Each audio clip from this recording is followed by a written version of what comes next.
Donc bonjour, aujourd'hui je vais vous présenter comment enregistrer, enfin comment exporter une machine virtuelle vers une autre, un autre PC ou un autre serveur.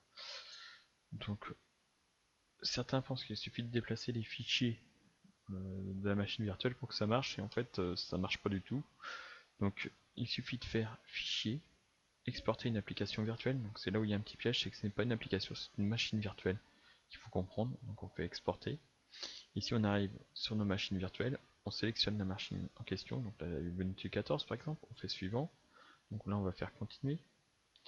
Là il nous propose le format OVA, donc moi je vous conseille fortement de laisser OVA. Voilà, c'est en fait les explications que vous avez fournies en haut entre les OVA et les OVF.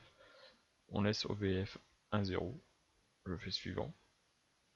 Donc là il nous rappelle les paramètres de l'application virtuelle, donc de la machine virtuelle. Donc là on peut faire exporter.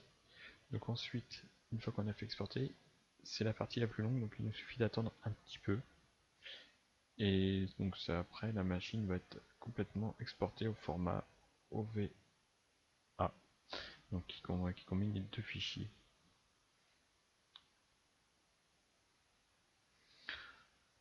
Donc là, il nous indique un temps de 13 minutes. Alors, il faut savoir que l'estimation est très aléatoire. Euh, en quelques minutes, normalement, ça va être fait. Donc en plus, la machine que je clone, enfin que j'exporte, est vierge, donc c'est juste une install propre.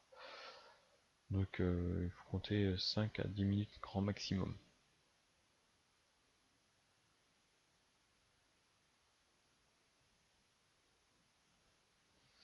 Donc ça y est, l'exportation est finie.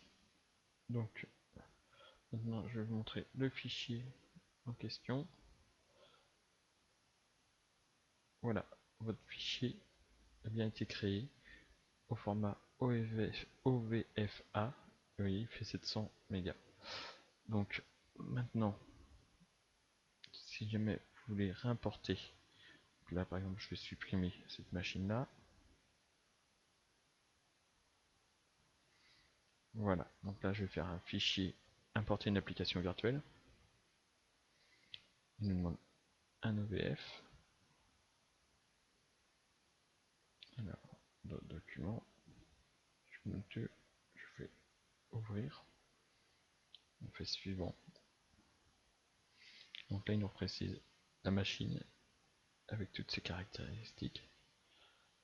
Donc si vous voulez, vous pouvez même en décocher certaines ou en modifier la quantité.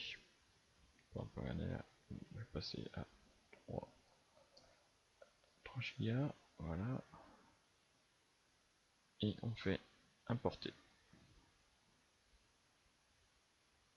Cliquez sur importer. Alors si vous pouvez aussi également réinitialiser l'adresse MAC de toutes les cartes réseau si vous voulez être sûr de ne pas avoir de problème sur votre réseau, si la machine vous la laissez en place sur un autre serveur, ça vous permet d'avoir comme s'il y avait des nouvelles cartes réseau, donc de ne plus avoir de conflit par rapport au MAC adresse. Donc là après il suffit d'attendre quelques minutes.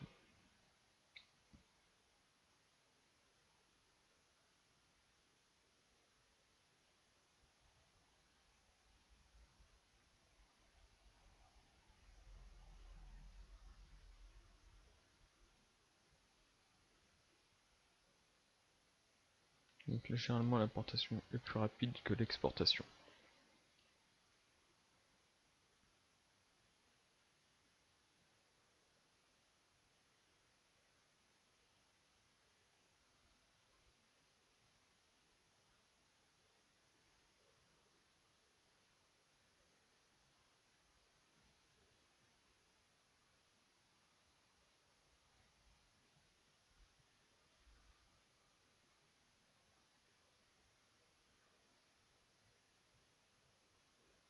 Donc voilà. Et là on se retrouve bien avec notre machine qui a été réimportée. Donc on voit bien changer la quantité de mémoire a bien été changée également ici. Donc après il ne vous reste plus qu'à l'utiliser. Voilà.